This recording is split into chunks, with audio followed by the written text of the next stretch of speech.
4 बार ये इस सभ्यता को उजाड़ चुकी है। ये नदी बोहरा गणेश जी से लगाकर सुभाष नगर के पाठवेश्वर मंदिर तक इसका फैलाव था, परंतु अतिक्रमण होते गए और लोग आगे बढ़ते गए और अब हमने इसको 10 मीटर कर दिया है। तो कुछ सालों में ये जो दीवारें दिख रही है ये भी इस नाले तक आ जाएगी, ऐसा पूरी उम्मीद है। आयड नदी का हमारे स्मार्ट सिटी के प्रोजेक्ट में कोई भी प्लान नहीं था।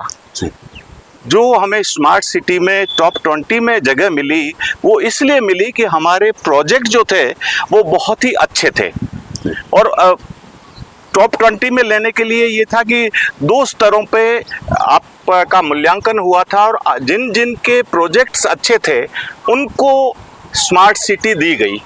तो हमारा आयड का प्रोजेक्ट उसमें नहीं था, केवल सैनिटेशन था। सबसे पहले तो लगाई क्यों गई?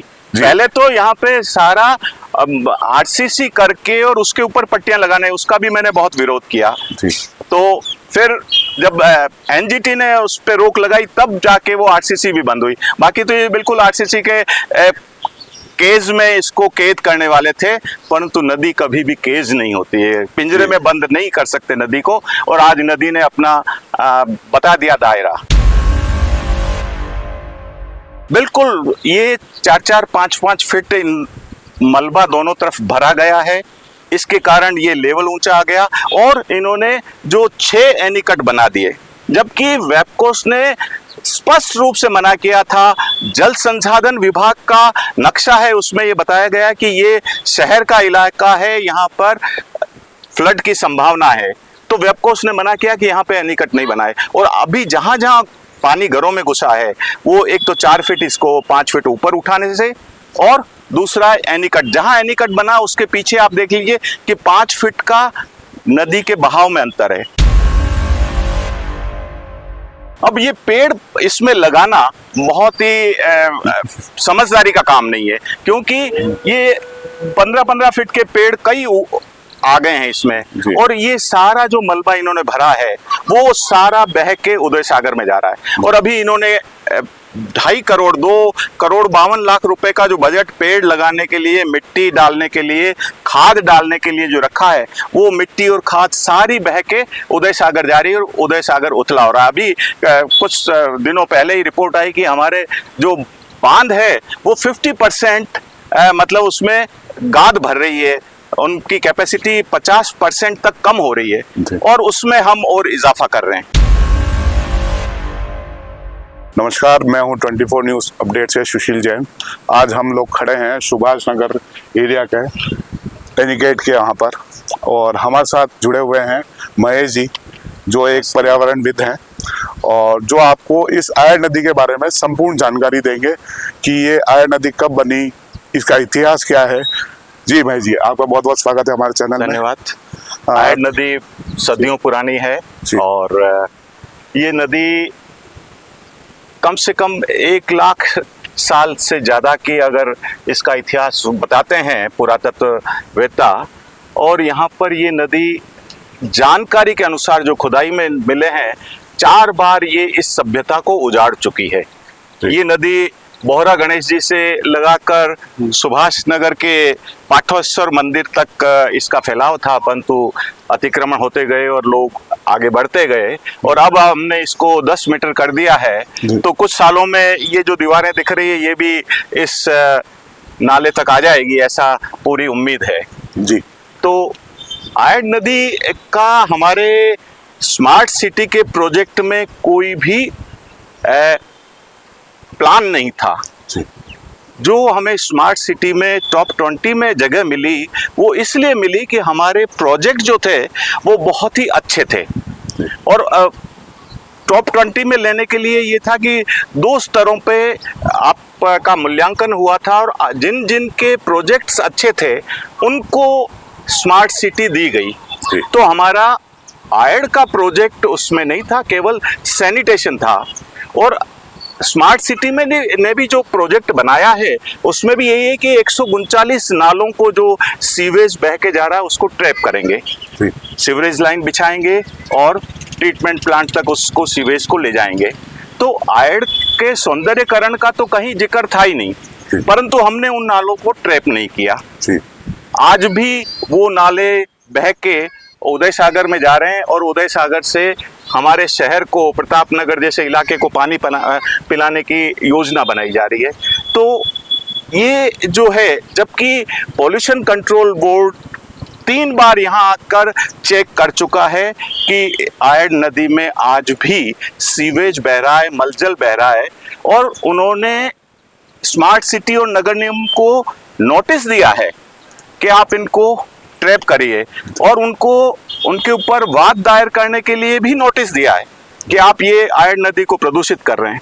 परंतु हम उस ओर बिल्कुल ध्यान नहीं दे रहे हैं और हम सौंदर्यकरण पे ध्यान दे रहे हैं। सफाई होना बहुत अच्छी सौंदर्यकरण की जो आपने बात करी है, जिसमें ये बताया गया है कि पहले जो आयड नदी थी, यहाँ पर जो सुअर बटूरे जिसको कहते हैं वो मरे पड़े रहते थे और लोग जो है वो शौच करने के लिए यहाँ पर आते थे। ठीक है, तो उसके तहत इन्होंने यहाँ की खूबसूरती को बढ़ाने के लिए किया है। बिल्कुल। तो क्या ये खूबसूरती बढ़ी है? खूबसूरती बिल्कुल, वो कचरा तो दब गया है, और अभी आपने BMFT फंड से जो जालियां लगाई वो बहुत सी तो टूट गई है, परंतु जानवर तो अभी भी सारे इसमें घूम ही रहे हैं और बदबू अभी भी है। अभी ये पानी फ्रेश है तो ये बदबू कम हो गई है, बाकी जब ये बरसाती पानी नहीं आएगा तो इसके पास में आप खड़े नहीं रह सकते। कुछ लोग ये कह रहे हैं कि यहाँ पर जो है इस वेनिस को बनाया गया है, तो जो प्लान रखा गया उसमें ये था कि कुछ लोगों का मानना ये है कि चलो कोई बात नहीं, 3 महीने जो बारिश का मौका रहेगा उसमें कोई बात नहीं, पर जो खूबसूरती बाकी की रहेगी, बाकी महीने वो हम लोग आराम से देख पाएंगे। तो क्या ऐसा सही है? नहीं, एक तो सबसे बड़ी बात है कि इसको आप सौंदर्यकरण करिए, आपके अगर प्लान में है तो करिए। आपका प्लान तो आपकी ये आयड रूपी जो दुल्हन है वो अभी नींद से जागी है, उसने पेस्ट नहीं किया है, मुंह से बदबू आ रही है, आंखों में कीड़े, और आप लिपस्टिक लगा रहे हैं, पाउडर क्रीम लगा रहे हैं, तो ये उचित नहीं है जी। तो जनता जो बोल रही है कि मतलब एक नॉर्मल आदमी को भी अगर यहाँ पर लाया जाए और उनको बताया जाए तो वो यही बोल रहा है कि जो नदी थी वो इनफ थी अपने लिए। ठीक है, उसको क्यों 10 मीटर का किया गया? ये 10 मीटर का करना बहुत ही गलत है। और अब ये 10 मीटर के बाद में, ये तो पहले 9 मीटर की थी, फिर मैंने झगड़ा किया तो फिर इसको बाद में ये जो पहले वाला जो लोट इन्होंने बनाया वो तो 9 मीटर का ही था। फिर मैंने इनसे कहा कि भाई इसको क्यों सिकोड़ रहे हो, तो 1 मीटर बढ़ा दिया। और ये जो पट्टियां जो लगाई गई है, जैसा कि ये बोला गया है कि ये पट्टियां जो है वो कभी नहीं उखड़ेगी, जो कांचे की पट्टियां हैं जिसको अपन बोलते हैं। सबसे पहले तो लगाई क्यों गई? पहले तो यहाँ पे सारा RCC करके और उसके ऊपर पट्टियां लगाने, उसका भी मैंने बहुत विरोध किया। तो फिर जब NGT ने उस पर रोक लगाई तब जाके वो RCC भी बंद हुई। बाकी तो ये बिल्कुल RCC के केज में इसको कैद करने वाले थे, परंतु नदी कभी भी केज नहीं होती है, पिंजरे में बंद नहीं कर सकते नदी को, और आज नदी ने अपना बता दिया दायरा। जी, हर साल जिस तरह से बारिश आती है और हर साल इसी तरह का मंजर जो है वो देखने को मिलता है, और यहाँ पर और करोड़ों रुपए जो है वो खर्च किए जा रहे हैं, तो क्या ये सही है? नहीं, ये क्योंकि ये तो नदी हर बार आएगी, और अभी जो मौसम में बदलाव आ रहे हैं, ये तो अच्छा हुआ कि एक दिन ही थोड़ी सी बारिश आई और उसने अपना रौद्र रूप दिखा दिया। परंतु अगर नैनवा की तरह या कोटा बूंदी की तरह बारिश हो तो ये सभ्यता 5वीं बार उजड़ जाएगी। जी। जो आर्ट सभ्यता कहते हैं वो पहले 4 बार के तो उसके प्रमाण हैं। ये यहाँ से 100 मीटर दूर पे सामने आर्ट सभ्यता के खुदाई के मकान दिख रहे हैं कि वहां पर ये सभ्यता दब चुकी है। जैसा कि हम लोग पीछे देख पा रहे हैं, शमशान घाट है, और अभी जो बारिश आई थी वहां पे लोगों के घरों में पानी चला गया था। तो क्या ये इस विकास की वजह से हुआ ऐसा? बिल्कुल, ये 4-4, 5-5 फीट मलबा दोनों तरफ भरा गया है, इसके कारण ये लेवल ऊंचा आ गया, और इन्होंने जो 6 एनीकट बना दिए, जबकि वेबकोस ने स्पष्ट रूप से मना किया था। जल संसाधन विभाग का नक्शा है, उसमें ये बताया गया कि ये शहर का इलाका है, यहाँ पर फ्लड की संभावना है, तो वेबकोस ने मना किया कि यहाँ पे एनीकट नहीं बनाए। और अभी जहां जहां पानी घरों में घुसा है वो एक तो 4 फीट इसको 5 फीट ऊपर उठाने से, और दूसरा एनीकट, जहां एनीकट बना उसके पीछे आप देख लीजिए कि 5 फीट का नदी के बहाव में अंतर है। तो कुछ लोग ये भी बोल रहे हैं कि तो क्या हो गया, अगर ये बाढ़ आ गई, एक बार पानी आ गया तो क्या पानी के अंदर लड्डू थोड़ी आएंगे, मलबा ही आएगा, या इस तरह के जो आप बता रहे हैं कि जो झाड़ जो है बड़े बड़े उखड़ के यहाँ पर आ गए, तो क्या ये सही है? अब ये पेड़ इसमें लगाना बहुत ही समझदारी का काम नहीं है, क्योंकि ये 15-15 फीट के पेड़ कई आ गए हैं इसमें, और ये सारा जो मलबा इन्होंने भरा है वो सारा बह के उदय सागर में जा रहा है। और अभी इन्होंने 2.5 करोड़ 2 करोड़ 52 लाख रुपए का जो बजट पेड़ लगाने के लिए, मिट्टी डालने के लिए, खाद डालने के लिए जो रखा है, वो मिट्टी और खाद सारी बह के उदय सागर जा रही है और उदय सागर उथला हो रहा है। अभी कुछ दिनों पहले ही रिपोर्ट आई कि हमारे जो बांध है वो 50% मतलब उसमें गाद भर रही है, उनकी कैपेसिटी 50% तक कम हो रही है, और उसमें हम और इजाफा कर रहे हैं। जी सर, महेश जी सर बताएं कि जनता का इस ओर क्या रुख होना चाहिए? जनता का अभी भी सबको मालूम है कि यहाँ पर सीवेज बहता है।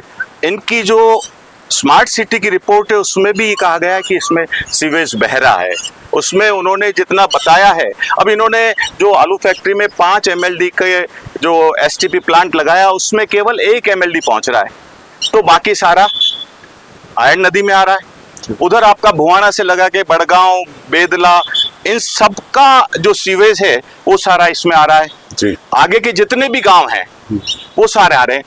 और जो इंडस्ट्रियल एरिया में जो 10 MLD का ट्रीटमेंट प्लांट लगाया, वहां पर मैं खुद जाके आया और पोल्यूशन कंट्रोल बोर्ड वालों ने मुझे बताया कि केवल 3 MLD पहुंच रहा है।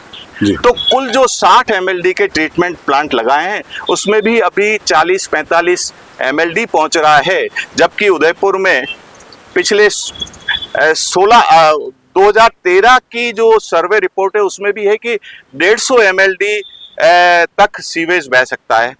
इसके अलावा इसमें स्मार्ट सिटी ने स्वयं अपनी रिपोर्ट में लिखा है कि 20 MLD का जो इंडस्ट्रियल वेस्ट है उसका ट्रीटमेंट प्लांट जरूरी है, परंतु उस और ये ध्यान नहीं दे रहे हैं। और अभी कह रहे हैं कि ये जो 5 किलोमीटर हो गया, अब हम और आगे 5 किलोमीटर इसके सौंदर्यकरण करें तो ये अरबों रुपए इसमें चले जाएंगे। सबसे पहले ये सौंदर्यकरण, तो मतलब आपका ये मानना है कि इस तरह से जो व्यर्थ खर्च करा जा रहा है वो ना करा जाए। पहले आप प्रायोरिटी, आप पहले सीवेज को ट्रैप करके प्लांट में ले जाओ, उसके बाद में अगर आपके पास में बजट है तो आप सौंदर्यकरण करिए, परंतु सौंदर्यकरण भी नदी के पेटे में नहीं, नदी के पेटे के बाहर करिए। नदी के अंदर सौंदर्यकरण करना जी NGT भी अलाउ नहीं करता है, ये इन्होंने परमिशन ले ली है। बाकी कोई भी सुप्रीम कोर्ट भी नदी के अंदर कोई भी इस प्रकार का अलाउ नहीं करती जी। कुछ लोग ये बोल रहे हैं कि भाई अगर यही पैसा जो यहाँ लगाया गया वो अपने सरकारी स्कूल जो हैं, जो जर्जर हैं, जिसके लिए बच्चों की छुट्टियां कर दी जाती है एक बारिश में, तो क्या ये सही? बिल्कुल, प्रायोरिटी तो हमें, क्योंकि हमारे पास में पैसा सीमित है, तो हमें शिक्षा, स्वास्थ्य पे स्मार्ट सिटी में बहुत से प्रावधान थे। सैनिटेशन, पानी, पीने के पानी की आज भी हमने इतने प्रोजेक्ट बना लिए, हमने देवास लिया है, मानसी वाकर लिया है, परंतु ये केवल टूरिज्म के लिए है। जी। उदयपुर के लोगों के आज भी लोगों को जो स्मार्ट सिटी के द्वारा जो रिपोर्ट एक तैयार के माध्यम से जो तैयार की, उसमें 65 लीटर प्रति व्यक्ति पानी पहुंच रहा प्रतापनगर और एक दूसरे इलाके में, तो वहां के लोगों को क्या लाभ मिला? जी। मतलब पानी आज भी उदयपुर में आप देख लीजिए कि पानी के लिए लोग तरस रहे हैं।